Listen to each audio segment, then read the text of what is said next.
Hello guys, in today's video I'm going to show you how to change Capcut background to anything you like. So let's choose a video we would like to edit. As you can see, there's a video in a black background, and maybe I want to add something additional to that background. So first of all, I need to cut it. So you click Smart Tools, Remove Background, and Auto Removal. It will remove the background from this video. Now, when it's done, you want to actually add a photo of or something or a video of the background. So you go back to Google and I just chose city background for the sake of this video. Now let's save it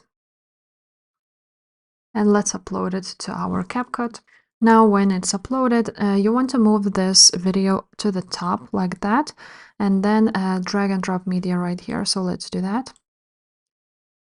Now let's wait a little bit, and you want to drag this video, this image through the whole video. And now let's see how it looks like. As you can see, the video, the city background is now as a background in Capcut video. So yeah guys, that's basically it. If this video was helpful, please leave a like, subscribe to this channel, and I will see you next time. Bye.